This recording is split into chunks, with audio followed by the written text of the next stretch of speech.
78 हनुमान को मुद्रिक देना। हनुमान को मुद्रिक देना।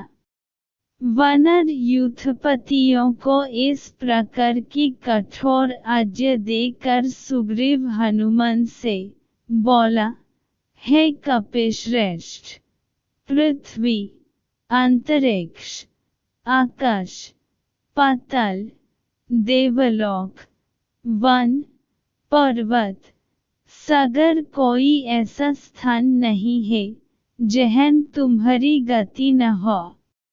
असुर, गंधर्व, नाग, मनुष्य, देवता, समुद्र तथा पर्वतों सहित संपूर्ण लोकों को तुम जानते हो और तुम अतुल, अद्वितीय, पराक्रमी तथा साहसी हो। तुम्हारी सूझबूझ और कार्यकुशलता भी अपूर्व है। यद्यपि मैंने सीता जी की खोज के लिए सब वानरों को आदेश दिया है, परंतु मुझे सच्चा भरोसा तुम्हारे ऊपर ही है और तुम्हें ही उनका पता लगा कर लाना है। सुग्रीव का हनुमान पर इतना भरोसा देख कर राम बोले, हे हनुमान, सुग्रीव की भांति मुझे भी तुम पर विश्वास है कि तुम सीता का पता अवश्य लगा लोगे, इसलिए मैं तुम्हें अपने नाम से सुशोभित अपनी यह मुद्रिक देता हूँ। जब कभी जानकी मिले उसे तुम यह मुद्रिक दे देना, इसे पाकर वह तुम्हारे ऊपर संदेह नहीं करेगी, तुम्हें मेरे दूत समझकर सारी बातें बता देगी। राम की मुद्रिक लेकर हनुमान ने उसे अपने मस्तक से लगाया और सुग्रीव तथा श्री राम के चरणों को स्पर्श करके वानरों की सेना के साथ सीता को खोजने के लिए निकल पड़े। शेष वानर भी सुग्रीव के निर्देशानुसार भिन्न भिन्न दिशाओं के लिए चल पड़े। उन्होंने वनों, पर्वतों, गिरिकंदरों, घाटियों, ऋषि मुनियों के आश्रमों, विभिन्न राज्यों की राजधानियों, शैल शिखरों, सागर द्वीपों, राक्षसों, यक्षों, किन्नरों के आवासों आदि को छान मारा, परंतु कहीं भी उन्हें जनकनंदिनी सीता का पता नहीं मिला। अंत में भूख प्यास से व्यथित हो थक कर उत्साहहीन हो निराशा के साथ एक स्थान पर बैठकर अपने कार्यक्रम के विषय में विचार विमर्श करने लगे। एक युद्धपति ने उन्हें संबोधित करते हुए कहा, हमने उत्तर पूर्व और पश्चिम दिशा का कोई स्थान नहीं छोड़ा, अत्यंत अगम्य प्रतीत होने वाले स्थानों को भी हमने छान मारा, किंतु कहीं भी महारानी सीता का पता नहीं चला। मेरे विचार से अब हमें दक्षिण दिशा की ओर प्रस्थान करना चाहिए, इसलिए अब अधिक समय नष्ट न करके हमें तत्काल चल देना चाहिए।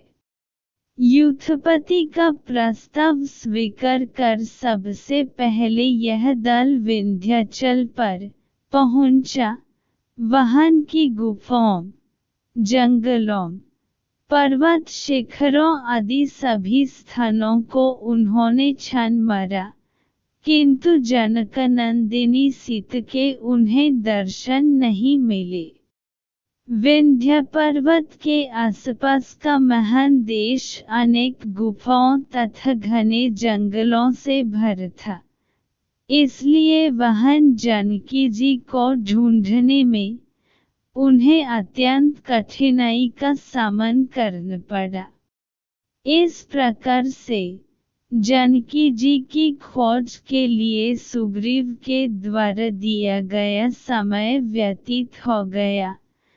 समस्त वानर पूर्णतः निराश हो गए और सुग्रीव के द्वारा दिए जाने वाले दंड के विषय में सोचकर अत्यंत भयभीत भी हो गए।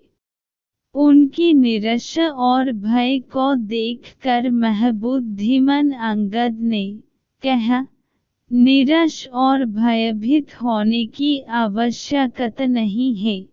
यदि हम सभी वानर अभी भी प्रयत्न करके जानकी जी को खोज लेंगे, तो महाराज सुग्रीव प्रसन्न ही होंगे। कर्म का फल अवश्य ही मिलता है, अतः खिन्न होकर उद्योग को छोड़ देना कदापि उचित नहीं है। राजकुमार अंगद की बातों से उत्साहित होकर वानरों ने जानकी जी की खोज के लिए पुनः उद्योग करना आरंभ कर दिया।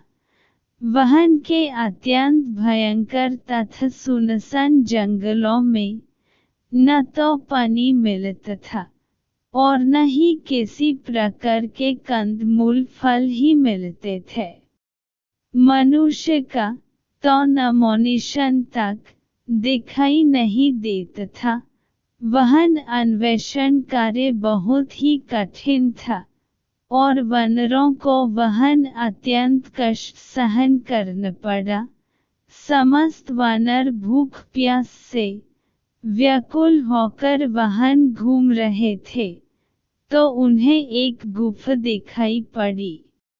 वह गुफा यद्यपि अंधकारमय थी, किंतु उसमें से हंस, क्रोंच, सरस और जल से भीगे हुए चकवे निकलते हुए दृष्टिगत हुए। उन जल से भीगे हुए पक्षियों को देखकर हनुमान जी ने अनुमान लगाया कि अवश्य ही उस गुफा के भीतर जल का स्रोत है। हनुमान जी की सलाह के अनुसार समस्त वानर उस गुफा में प्रवेश कर गए।